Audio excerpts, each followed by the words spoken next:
Hello S S L C champions, ಎಲ್ಲರೂ ಚೆನ್ನಾಗಿದ್ದಾರೆ ಅಂದ್ಕೊಂಡಿದ್ದೀನಿ.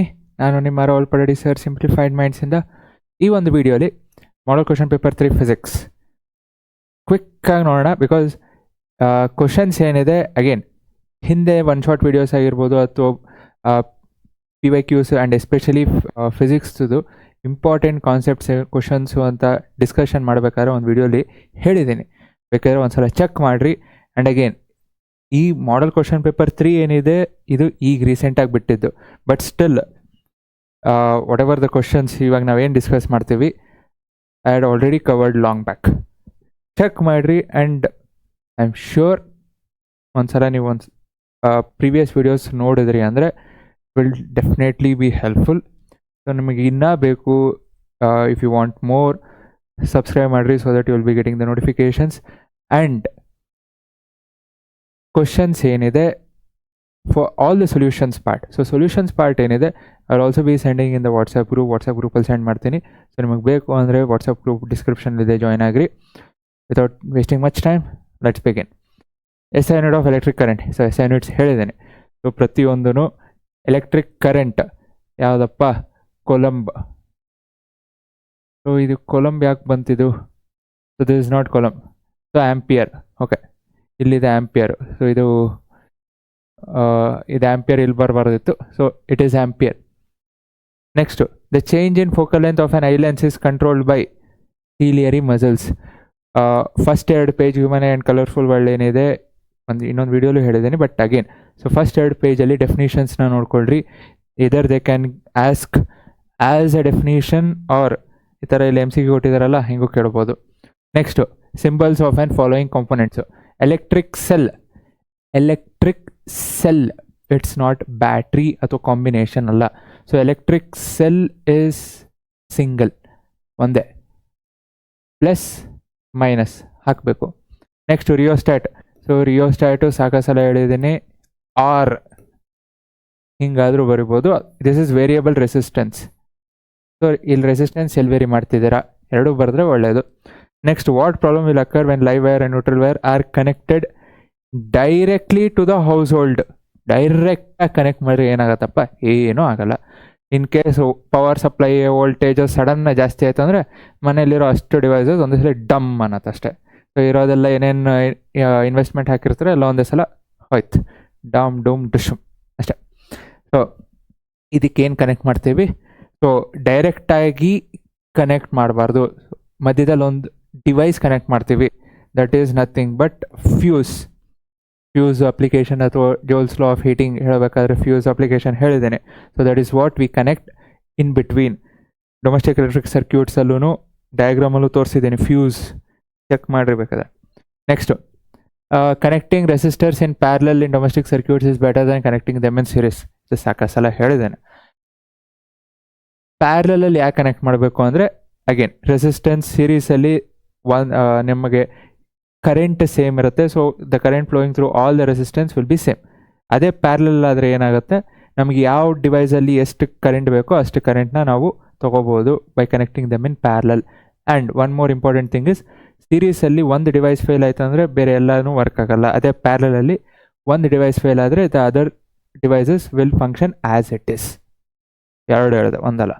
Next, how do magnetic field lines appear? Okay, pass through circular loop. ಇದು ಹೇಳಬೇಕಾದ್ರೆ ಅದು ಹೇಳಿದೆ, ಬೇಕಾದ್ರೆ ಚೆಕ್ ಮಾಡಿರಿ ಪ್ಲೀಸ್. ಫಾರ್ ಗಾಡ್ ಸೇಕ್ ದಯವಿಟ್ಟು ಡಯಾಗ್ರಾಮ್ನ ಹೆಂಗೆ ಸರ್ಕಲ್ ಹಿಂಗೆ ತೆಗಿತೀರ, ಸರ್ಕಲ್ ಏನೂ ಪ್ರಾಬ್ಲಮ್ ಇಲ್ಲ. ಇಲ್ಲಿ ನೀವು ಬರಿಬೇಕಾದ್ರೆ ಮೇನ್ ಇಂಪಾರ್ಟೆಂಟ್ ಥಿಂಗ್ ಅಂದರೆ ಪಾಸಿಟಿವ್ ನೆಗೆಟಿವ್. ಇಲ್ಲಿ ಹೆಂಗಿದೆ ಹಾಗೆ ಹಾಕ್ರಿ. ಬಿಕಾಸ್ ಅಗೇನ್ ಅಲ್ಲಿ ಸೈಂಟಿಸ್ಟ್ ಆಗೋದು ಓದಬೇಡ. ಸೊ ನಾನಂತೂ ಸೈಂಟಿಸ್ಟ್ ಆಗೋಕ್ಕೆ ಇಷ್ಟಪಡಲ್ಲಪ್ಪ ಎಕ್ಸಾಮಲ್ಲಿ, ಎಸ್ಪೆಷಲಿ ಈ ಪರ್ಟಿಕ್ಯುಲರ್ ಚಾಪ್ಟ್ರಲ್ಲಿ. ಸೊ ಕೆಳಗೆ ಪಾಸಿಟಿವ್, ಮೇಲೆ ನೆಗೆಟಿವ್. ಸೊ ಒಂದು ನೆನ್ಪಿಟ್ಕೊಡ್ರಿ ಅಂತಲೂ ಹೇಳಿದ್ದೆ. ಕೆಳಗೆ positive, left side north pole, ಮುಗೀತು. ಸೊ ಕೆಳಗೆ ಪಾಸಿಟಿವ್ ಆದರೆ ಮೇಲೆ ನೆಗೆಟಿವ್ ಆಗಬೇಕು. ಲೆಫ್ಟ್ ಸೈಡ್ ನಾರ್ತ್ ಆಯಿತು ಅಂದರೆ ರೈಟ್ ಸೈಡ್ ಸೌತೇ ಆಗಬೇಕು. ಸೊ ನಾರ್ತ್ ಪೋಲ್ ಏನಾಗ್ತಿದೆ, ಡೈರೆಕ್ಷನ್ ಹಿಂಗೆ ಬರುತ್ತೆ, ನಾರ್ತ್ ಕಡೆ ಮ್ಯಾಗ್ನೆಟಿಕ್ ಫೀಲ್ಡ್. ಸೊ ಇಲ್ಲಿ ಯಾವ ಡೈರೆಕ್ಷನಲ್ಲಿ ಹೋಗ್ತಿದೆಯೋ ಎಲ್ಲ ಆ್ಯರೋ ಮಾರ್ಕ್ ಅದೇ ಹಾಕಿ. ಮೇಲೂ ಎಲ್ಲ ಅದೇ ಸೈಡು, ಕೆಳಗೆ ಎಲ್ಲ ಅದೇ ಸೈಡು. ಸೊ ಹಿಂಗೆ ಹಾಕೊಂಡು ಬರ್ರಿ. ಸೊ ಸರ್ಕಲ್ಸಲ್ಲಿ ಕೇರ್ಫುಲ್ ಆಗಿರಿ. ಯಾಕಂದರೆ ಇಲ್ಲಿ ಇಫ್ ಯು ಅಬ್ಸರ್ವ್ ಮೇಲೆ ಏನಿದೆ ಇಟ್ ಈಸ್ ಅಪಿಯರಿಂಗ್ ಅಲ್ಲ, ಇಟ್ ಈಸ್ ಕ್ಲಾಕ್ ವೈಸ್ ಡೈರೆಕ್ಷನಲ್ಲಿ ಕಾಣಿಸ್ತಿದೆ ನಿಮಗೆ. ಅದೇ ಕೆಳಗೆ ನೋಡ್ರಿ ಅಂದರೆ it is anticlockwise. So confuse ಆಗಬೇಡ್ರಿ, ಕರೆಕ್ಟ್. ಸೊ ಒಂದು ಕೆಳಗೆ ಪಾಸಿಟಿವ್, ಲೆಫ್ಟ್ ನಾರ್ತ್ ಪೋಲ್, ಮುಗೀತು. ಇನ್ನೆಲ್ಲ ಡೈರೆಕ್ಷನ್ ಅದೇ ಡೈರೆಕ್ಷನಲ್ಲಿ ಇರಬೇಕು ಸರ್ಕ್ಯುಲರ್ ಲೂಪಲ್ಲಿ, ಆಯ್ತಲ್ಲ. Next, explain the function of earth wire in domestic circuits. Earth wire ಯಾವ ಕಲರ್ ಇರುತ್ತೆ? ಗ್ರೀನ್ ಕಲರ್ ಇರುತ್ತೆ. ಸೊ ಅರ್ತ್ ವೈರ್ ಎದಕ್ಕೆ ಕನೆಕ್ಟ್ ಮಾಡ್ತೀವಿ? We connect to the objects which is having metallic body. Why? Short circuit, ನಿಮಗೆ electric shock ಬರಬಾರ್ದು ಅಂತ. So ಅದನ್ನು earth ವೈರ್ನ ಏನು ಮಾಡ್ತೀವಿ? ಸೀದಾ ಭೂಮಿಯೊಳಗೆ ಹಾಕ್ತೀವಿ. And we put salt, water, so that resistance ಕಮ್ಮಿ ಆಗುತ್ತೆ. ಆ್ಯಂಡ್ ಇನ್ ಕೇಸ್ ಏನಾದರೂ ಮೆಟಾಲಿಕ್ ಆಬ್ಜೆಕ್ಟ್ಸಿಗೆ ಯಾವುದೋ ವೈರ್ ಕನೆಕ್ಟ್ ಆಯಿತು ಅಂದಾಗ ನಿಮಗೆ ಶಾಕ್ ಹೊಡೆಯೋದು ಸ್ವಲ್ಪ ಕಮ್ಮಿ, ಸ್ವಲ್ಪ ಅಲ್ಲ ಜಾಸ್ತಿನೇ ಕಮ್ಮಿ ಆಗುತ್ತೆ.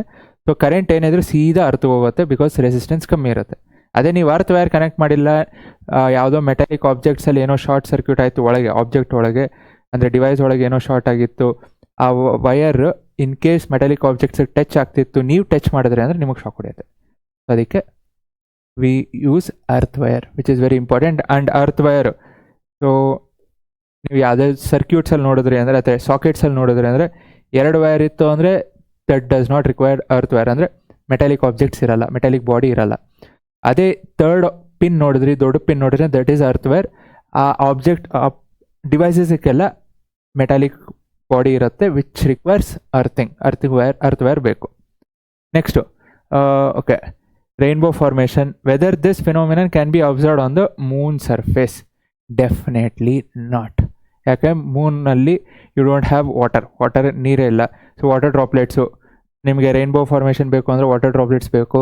And again another important thing is atmosphere ಬೇಕು, ಬಿಕಾಸ್ ನಿಮಗೆ ಅಲ್ಲಿ ರಿಫ್ರ್ಯಾಕ್ಷನ್ ಆಗಬೇಕು, ಅಟ್ಮಾಸ್ಫಿಯರ್ಗೆ ರಿಫ್ರ್ಯಾಕ್ಷನ್ ಆಗಬೇಕು. ಸೊ ಇಲ್ಲಿ ಮೇನ್ ವಾಟರ್ ಡ್ರಾಪ್ಲೆಟ್, ಇಲ್ಲಿ water droplet is acting as A prism. This is acting as A prism.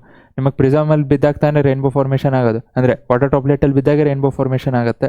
So when there is no water, there is no rainbow formation. When there is no atmosphere, there is no atmospheric refraction. Simple. So hence moon ಮೇಲೆ ಆಗಲ್ಲ. Next, explain the activity. Again ದಯವಿಟ್ಟು ಈ ಒಂದು activity ಏನಿದೆ ಸ್ವಲ್ಪ ಗಮನ ಇಟ್ಟು ನೋಡ್ರಿ, ಓದ್ರಿ, because there are again higher chances of questions being asked from this, higher chances. So ಈ ಒಂದು ಆಕ್ಟಿವಿಟಿ ಏನಿದೆ, ಸೊ ಒಂದು ಹಾರ್ಸ್ ಶೂ ಮ್ಯಾಗ್ನೆಟ್ ತೊಗೊತೀವಿ. ಯಾಕಂದರೆ ಅದರಲ್ಲಿ ನಾರ್ತ್ ಒಂದು ಕಡೆ ಇರುತ್ತೆ, ಸೌತ್ ಇನ್ನೊಂದು ಅಪೋಸಿಟ್ ಸೈಡ್ ಇರುತ್ತೆ. ಒಂದು ವಯರ್, ಸೊ ಅಥವಾ ಒಂದು ಮೆಟಾಲಿಕ್ ರಾಡ್. ಸೊ ಮೆಟಾಲಿಕ್ ರಾಡ್ನ ಫ್ರೀಯಾಗಿ ಬಿಡ್ತೀವಿ. ಇದ್ಯಾವುದು? Fleming's left hand rule activity. So metallic rod free ಆಗಿಬಿಡ್ತೀವಿ. ಸೊ ಕರೆಂಟ್ ಪಾಸ್ ಮಾಡಿದಾಗ, when we pass the current, so depending on the polarity, ಅಂದರೆ ಎ, if it is acting as south pole, if A is acting as south pole, so A gets attracted towards north pole. ಯಾಕಂದರೆ south pole act ಆಗ್ತಿದೆ, it gets attracted towards north pole. Similarly B, ಇದು south ಆಯಿತು ಅಂದರೆ north ಆಗುತ್ತೆ, B gets attracted to south.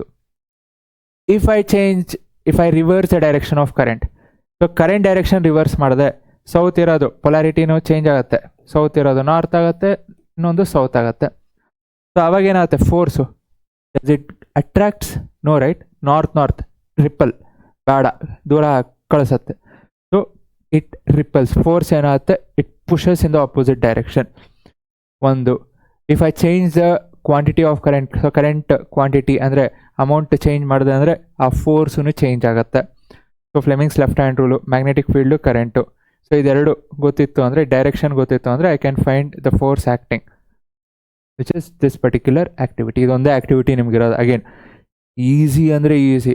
If you look at the old syllabus, ಅಂದರೆ ಹಿಂದಿನ ವರ್ಷದ syllabus ನೋಡಿದ್ರೆ ಅಂದರೆ ಇದರಲ್ಲೇ ಸಾಕಷ್ಟಿದೆ. ಮ್ಯಾಗ್ನೆಟಿಕ್ ಇಂಡಕ್ಷನ್ ಅಂತ ಬರುತ್ತೆ, ಒಂದು ಟರ್ನು, ಅಂದರೆ ಲೈಕ್ ಪ್ರೈಮರಿ ಕಾಯಿಲು, ಸೆಕೆಂಡರಿ ಕಾಯಿಲು, ಮ್ಯಾಗ್ನೆಟ್ನ ಕಾಯಿಲ್ ಒಳಗೆ ಹಾಕಿದಾಗ ಅದೆಲ್ಲ ತಲೆನೋವೇ ಇಲ್ಲ. ಇನ್ನು ಈಸಿ ಅಂದರೆ ಎಷ್ಟು ಈಸಿ ಮಾಡಿಕೊಟ್ಟಿದ್ದಾರೆ. Next, draw the diagram for image formation in a convex lens. So convex lens image formation ತೆಗೆದಿದ್ದೀನಿ. ಆ್ಯಂಡ್ ಅಗೇನ್ ಕ್ವಿಕ್ಕಾಗಿ ಹೇಳಿದ್ದೀನಿ, ಬಟ್ ಇನ್ನೊಂದ್ಸಲ ನೋಡಬೇಕು ಅಂದರೆ, optical centre F1 to F1, ಇದ್ರ ಮೇಲೆ ಬರಿತೀನಿ, F2 to F2. So F1 is also C1, F2 is C2. So ಈಗ ಆಬ್ಜೆಕ್ಟ್ಸ್ನ ಇನ್ಫಿನಿಟಿ ಅಂದರೆ A. So next B, C, D, E, F. So ಈಗ ಇಮೇಜ್ ಫಾರ್ಮೇಷನ್ ಇನ್ಫಿನಿಟಿ ಇದ್ದಾಗ F2. ನೆಕ್ಸ್ಟು ಇಲ್ಲಿಂದ continue ಮಾಡಿರಿ, B, C, D, E. F ಎಲ್ಲಿ ಬರುತ್ತೆ on the same side. ಅದನ್ನೇ ಅವ್ರು ಕೇಳಿರೋದು. When object is placed between optical centre and principal focus. Optical centre principal focus ನಡು ಇಟ್ಟಾಗ F. This is object position. So image position same side ಬರುತ್ತೆ, ಅದೇ ತಾನೆ. So this is quick way ಆಯ್ತಲ್ಲ, 3 marks. ಇದೇ ಇಮೇಜ್ ಡಯಾಗ್ರಾಮ್ನ ನಾನು ಸ್ಕೂಲಲ್ಲಿದ್ದಾಗ ನಮ್ಮ ಹುಡುಗರಿಗೆ I use to give like concave mirror ಕೊಟ್ಟೆ ಅಂದರೆ, so 6 image formation with table positions. ಇಲ್ಲ ಅಗೇನ್ ಪೊಸಿಷನ್ಸು, ನೇಚರು, ಇಮೇಜ್ ಎಲ್ಲ ಕೇಳಿದ್ದಾರೆ. So what is the position on the same side, nature, virtual and direct, size, enlarged. So ನಾನು ಕೇಳ್ತಿದ್ದೆ like practice ಹೆಂಗೆ ಮಾಡಬೇಕು ಅಂದರೆ, I use to give all the 6 image formations. ಈ concave mirror 6 image ಫಾರ್ಮೇಷನ್ಸ್ನ 3 marks. ಇಲ್ಲಿ ಒಂದಕ್ಕೆ 3 ಮಾರ್ಕ್ಸ್ ಕೊಟ್ಟಿದ್ದಾರೆ. ಸೊ ನಾನು 6 ಇಮೇಜ್ ಫಾರ್ಮೇಷನ್ನ 3 ಮಾರ್ಕ್ಸ್ ಹೇಳ್ತಿದ್ದೆ. ಸರ್ ಆ ಒಂದು ಸ್ಪೀಡ್ ಬಂತು ಅಂದರೆ ನಿಮಗೆ ಎಕ್ಸಾಮಲ್ಲಿ ಇದನ್ನು ಅಷ್ಟು ಸ್ಪೀಡಾಗಿ ತೆಗಿತೀರ. ವಿತ್ ರೈಟಿಂಗ್ ಆಲ್ ದಿಸ್, ಇದಷ್ಟು ಬರೆದು ಇಮೇಜ್ ಫಾರ್ಮೇಷನ್ ತೆಗೆಯೋದಕ್ಕೆ 3 ಮಾರ್ಕ್ಸ್ ನಾನು ಕೊಡ್ತಿದ್ದಿತ್ತು. Because time management. If you are really quick, time ನಿಮ್ಗೆ ಸಿಗುತ್ತೆ. Next observe the figure. So name the defect. So ಯಾವ ಡಿಫೆಕ್ಟ್ ಅಪ್ಪ? ಇಮೇಜು ರೆಟಿನಾ ಮೇಲ್ ಫಾರ್ಮ ಇಲ್ಲ, ರೆಟಿನಾ ಹಿಂದೆ, ಮುಂದೇನೂ ಅಲ್ಲ, ಹಿಂದೆ. ಸೊ ಹಿಂದೆ ಅಂದಾಗ ಹೈಪರ್ಮೆಟ್ರೋಪಿಯಾ. ಸೊ ಡಿಫೆಕ್ಟ್ ಯಾವುದು? Hypermetropia. What causes this defect? So defect causes ಅಂದಾಗ ಇದೇನು ಬ್ಯಾಡ್ ಹಾಕಬೇಕು ಅಂತ ಇಲ್ಲ. 3 ಇಮೇಜ್ ಫಾರ್ಮೇಷನ್ ಇದೆ, ಸಾರಿ 3 ಇಮೇಜಸ್ ಇದೆ ನಿಮಗೆ ಹೈಪರ್ಮೆಟ್ರೋಪಿಯಲ್ಲಿ. ಈ 3 ಇಮೇಜಸ್ಸು ನಿಮಗೆ ಪ್ರಾಕ್ಟೀಸ್ ಮಾಡಿರಲೇಬೇಕು. ಕಾಸಸ್, ಇಮೇಜು ಹಿಂದೆ ಫಾರ್ಮ್ ಆಗ್ತಿದೆ, it is forming behind the retina. So ಏನಾಗಬೇಕು? Focal length.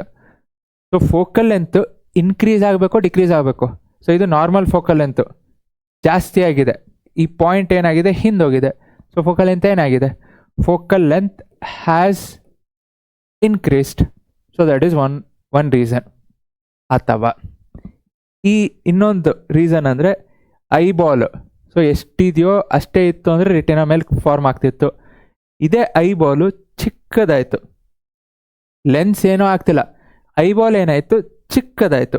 ಸೊ ಐಬಾಲ್ ಚಿಕ್ಕದಾಯಿತು ಅಂದರೆ ಇಮೇಜ್ ಎಲ್ಲಿ ಫಾರ್ಮೇಷನ್ ಆಗ್ತಿದೆಯೋ ಅಲ್ಲೇ ಆಗ್ತಿದೆ.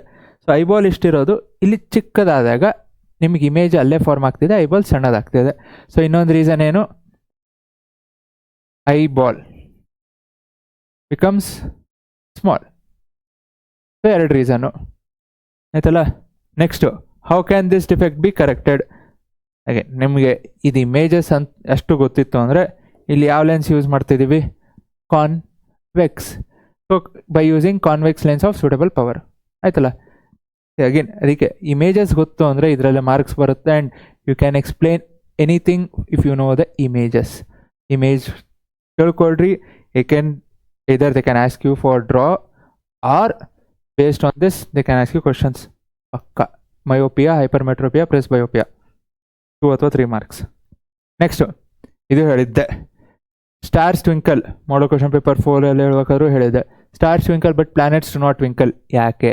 So stars are point sized and ತುಂಬ ದೂರ ಇರುತ್ತೆ. ಅದೇ ಪ್ಲಾನೆಟ್ಸ್ ಅಂದರೆ ಏನು? It is collection of point sources and ತುಂಬ ದೂರ ಇರೋಲ್ಲ, ಸ್ವಲ್ಪ ಸ್ಟಾರ್ಗಿಂತ ಹತ್ರನೇ ಇರುತ್ತೆ. ಸೊ ಇದೆರಡು. ಸೊ ಪ್ಲ್ಯಾನೆಟ್ಸಲ್ಲಿ ಪಾಯಿಂಟ್ ಸೋರ್ಸಸ್ಸು ಕಲೆಕ್ಟಾಗಿ ನಿಮಗೆ ಬಂದಾಗ ನಿಮಗೆ ಟ್ವಿಂಕ್ಲಿಂಗ್ ಅಂದರೆ ಆ ಒಂದು ಎಫೆಕ್ಟ್ ಏನಿದೆ ಅಷ್ಟೊಂದು ದೊಡ್ಡದು ಕಾಣಿಸಲ್ಲ, ಬಿಕಾಸ್ ಹತ್ತಿರ ಇರುತ್ತೆ ಆ್ಯಂಡ್ ಆ ಎಫೆಕ್ಟ್ನ ನಲ್ಲಿಫೈ ಮಾಡುತ್ತೆ. ಈ ಒಂದು ಪ್ಯಾರಾಗ್ರಾಫ್ ಏನಿದೆ ಓದ್ರಿ, ಬಿಕಾಸ್ ನೋಡ್ರಿ ಇಲ್ಲಿ, the planets are much closer to the earth. ಒಂದು as seen as extended sources. Okay, it is a collection of large number of point size sources. Star ಆದರೆ ಸಿಂಗಲ್ಲು, ಅದೇ ಪ್ಲ್ಯಾನೆಟ್ಸ್ ಆದರೆ it is collection. Next total variation is ಏನು? Average out to 0. So total variation ಏನಾಗ್ತಿದೆ ಅದು ಇದು. So collection ಆದಾಗ ನಿಮಗೆ total variation it is averaging out to 0. Thus it is nullifying the twinkling effect. ಅದಕ್ಕೆ ಈ ಪ್ಯಾರಾಗ್ರಾಫ್ ಹಾಗೆ ಆಗಿದೆ. ಸೊ ದಟ್ ಇದನ್ನು ಓದಬೇಕಾದ್ರೆ ಸ್ವಲ್ಪ ಗಮನ ಇಟ್ಟು ಓದ್ರಿ. Next, convex mirror has radius of curvature 4. Okay, ಇಲ್ಲಿ ಏನು ಕೊಟ್ಟಿದ್ದಾರೆ ಬರ್ಕೊಳ್ರಿ. ಸೊ ರೇಡಿಯಸ್ ಆಫ್ ಕರ್ವೇಚರ್, ಹಾಗೆ ನಾನು ಇಲ್ಲಿ ಆರ್ ಅಂತ ಬರೀತಿದ್ದೀನಿ ಎಕ್ಸಾಮಲ್ಲಿ, radius of curvature R. So radius of curvature 4 meter is used in a bus. Okay, if located at the distance of 10 meter, so ಯಾವುದು object, so you 10 meter, then find the image distance. Okay, nature, size of the image formed, nature and size of the image. Okay, so we ಕೇಳ್ತಿರೋದು this is ಯಾವುದಿದು convex mirror. Obviously convex mirror is used as a rear view mirror. So ನೀವು ಯಾವುದೇ ನಿಮಗೆ ಅವರು ಬಸ್ಸೋ ಕಾರೋ ಏನೋ ಕೊಟ್ಟರು ಕಾನ್ವೆಕ್ಸ್ ಮಿರರ್ ಆಗಿರ್ಬೇಕು, ಕಾನ್ಕೇವ್ ಮಿರರ್ ಯೂಸ್ ಮಾಡಲ್ಲ. And very important thing, plus minus ಹಾಕೋದು. ನಿಮಗೆ ಕನ್ಫ್ಯೂಸ್ ಆಯಿತು ಅಂದರೆ ಜಸ್ಟ್ ರಫ್ ಆಗಿ ಡಯಾಗ್ರಾಮ್ ಹಾಕ್ಕೊಡ್ರಿ. ಕಾನ್ವೆಕ್ಸ್ ಮಿರರಲ್ಲಿ ಸೊ ಸಿ ರೈಟ್ ಸೈಡ್ ಇರುತ್ತೆ, which means that radius of curvature right side ಬರುತ್ತೆ, ದಟ್ ಈಸ್ ಪ್ಲಸ್, ಯಾಕಂದರೆ it is on positive X access. Object distance ಯಾವುದೇ ಕೊಡಲಿ ನೆಗೆಟಿವ್, ಆಯ್ತಲ್ಲ. ಸೊ ಈಗ ಇದನ್ನು ಯೂಸ್ ಮಾಡ್ಕೊಂಡು ಏನು ಮಾಡ್ತೀನಿ, okay, formula, lens mirror formula 1/v + 1/u = 1/f. V find ಮಾಡಬೇಕು, 1/u ಆ ಕಡೆ ತೊಗೊತೀನಿ. So 1/f, okay, 1/f minus 1/u values ಹಾಕ್ರಿ. ರೇಡಿಯಸ್ ಇದೆ, they have not given focal length. So focal length ಕೊಟ್ಟಿಲ್ಲ. f = r/2 ಇದನ್ನು ಬರಿಬೇಕು, because this also carries marks. r 4/2, that is 2 meter, ಇದಕ್ಕೆ ಮಾರ್ಕ್ಸ್ ಇರುತ್ತೆ. f 1/2 minus u -10, again I repeat, keep it in the bracket, minus, ಇಲ್ಲಾಂದರೆ mistakes ಮಾಡೋ chances ಇರುತ್ತೆ. 1/2 minus into minus plus 1/10, LCM 10. So 2 ಇರೋದು 10 ಆಗಬೇಕು ಅಂದರೆ ಇಂಟು 5, ಮೇಲೂ 5 + 1, 6/10. So this is 1/v. So V reciprocal ತೊಗೊಳ್ರಿ, ಏನಾಯಿತು, 6/10 ಇರೋದು 10/6 ಆಗುತ್ತೆ. This is nothing but 5/3. Simplify ಮಾಡಿದ್ರೆ 1.66 metre. So V is 1.66 metre. ಕರೆಕ್ಟೋ ಇಲ್ಲೋ ಚೆಕ್ ಮಾಡಬೇಕು ಅಂದರೆ ಫೋಕಲ್ ಲೆಂತ್ ಎಷ್ಟು, ಓಕೆ, ಫೋಕಲ್ ಲೆಂತ್ ನೋಡ್ರಿ. So focal length is 2 meter. In a convex mirror always, in a convex ಮಿರರಲ್ಲಿ always the image is formed between P and F. The image is always formed between P and F. So ನಿಮಗೆ image distance ಏನು ಬರುತ್ತೆ, that should be less than focal length ಬಂತ, then you are correct. And again calculation ಒಂದ್ಸಲ ನೋಡಿರಿ, because ಕ್ಯಾಲ್ಕುಲೇಷನಲ್ಲಿ ಒಂದು ಸ್ವಲ್ಪ ಹೆಚ್ಚು ಕಮ್ಮಿ ಆಗಿ ನಿಮಗೆ ವ್ಯಾಲ್ಯೂಸ್ ಅಷ್ಟೇ ಬಂದಿರ್ಬೋದು, ಬಟ್ ಕ್ಯಾಲ್ಕುಲೇಷನ್ ಒಂದ್ಸಲ ಚೆಕ್ ಮಾಡಿರಿ. If it is less than focal length 99% correct. ಒಂದ್ಸಲ ಕ್ಯಾಲ್ಕುಲೇಷನ್ನು ಚೆಕ್ ಮಾಡಿರಿ, ಬಿಕಾಸ್ ಇಲ್ಲಿ 5/3 ಬರೀಬೇಕಾದ್ರೆ ಸ್ವಲ್ಪ ಹೆಚ್ಚು ಕಮ್ಮಿ ಮಾಡಿದ್ರೂ ವೇರಿಯೇಷನ್ಸ್ ಆಗುತ್ತೆ decimal.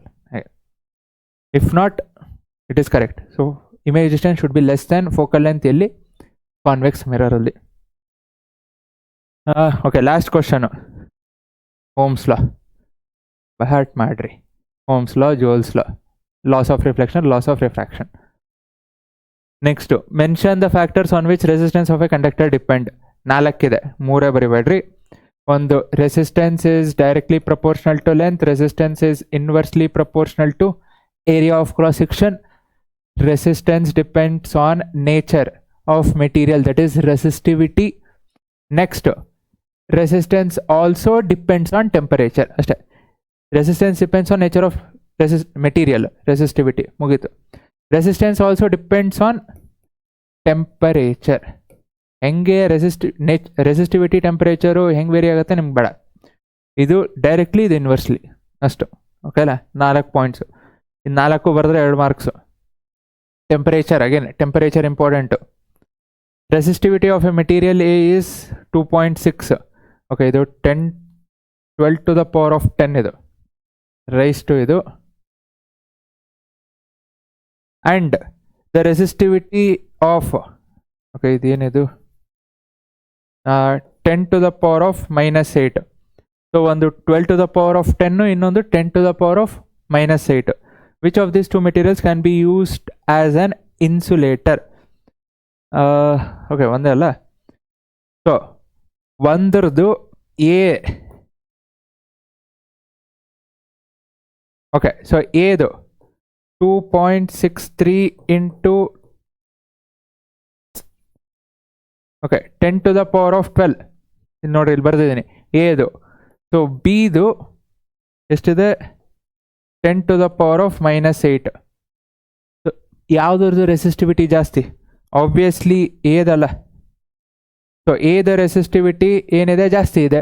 So that should be used as an insulator because ಇಲ್ಲಿ ರೆಸಿಸ್ಟಿವಿಟಿ ಕೊಟ್ಟಿರೋದು. ಇನ್ಸುಲೇಟರ್ದು ರೆಸಿಸ್ಟಿವಿಟಿ ಜಾಸ್ತಿ ಇರಬೇಕು, ಕಮ್ಮಿ ಇರಬಾರ್ದು. ಸೊ ಕಮ್ಮಿ ಯಾವುದಕ್ಕೆ ಯೂಸ್ ಮಾಡ್ತೀವಿ? We use for conductors. So resistivity ಕಮ್ಮಿ ಇತ್ತು ಅಂದರೆ they are good conductors, copper aluminium. Resistivity ಜಾಸ್ತಿ ಇತ್ತು ಅಂದರೆ we use them as insulators ಆಯ್ತಲ್ಲ. ಸೊ ನಿಮಗೆ ಅಗೇನ್ ಇದು ಅಲ್ಲಿ ಹೇಳಿದ್ದೀನಿ, you don't have to memorise all the ಟೇಬಲಲ್ಲಿರೋ ವ್ಯಾಲ್ಯೂಸ್ ಅಷ್ಟು ಮೆಮೊರೈಸ್ ಮಾಡ್ಕೋಬೇಕಾಗಿಲ್ಲ, ಯಾಕಂದರೆ ಎಲ್ಲ ಕೆಳಗೆ ಕೊಟ್ಟಿದ್ದಾರೆ. But you should be knowing ಜಾಸ್ತಿ ಇದ್ದಾಗ ಏನಾಗಿ ಯೂಸ್ ಮಾಡ್ತೀವಿ, ಕಮ್ಮಿ ಇದ್ದಾಗ ಏನು ಯೂಸ್ ಮಾಡ್ತೀವಿ, ಓನ್ಲಿ ದ ವ್ಯಾಲ್ಯೂಸ್. ಅಂದರೆ ಈ ಥರ ಎಕ್ಸಾಂಪಲ್ಸು ನಿಮಗೆ ಗೊತ್ತಿರಬೇಕಷ್ಟೆ. It's not necessary to by heart the entire table. Again I am repeating. ಕಮ್ಮಿ ಯಾವುದಕ್ಕೆ ಯೂಸ್ ಮಾಡ್ತೀವಿ? ಕಂಡಕ್ಟರ್ಸ್. ಜಾಸ್ತಿ ಇದ್ದರೆ ಏನಂತ ಯೂಸ್ ಮಾಡ್ತೀವಿ? Use it as insulators. Done. That's all for the physics. Done. So ಇಷ್ಟ ಆಗಿತ್ತು ಅಂದರೆ ಲೈಕ್ ಮಾಡಿರಿ, ಶೇರ್ ಮಾಡಿರಿ, ಸಬ್ಸ್ಕ್ರೈಬ್ ಮಾಡಿರಿ. Keep practising. Thank you. Jai Hind, Jai Karnataka.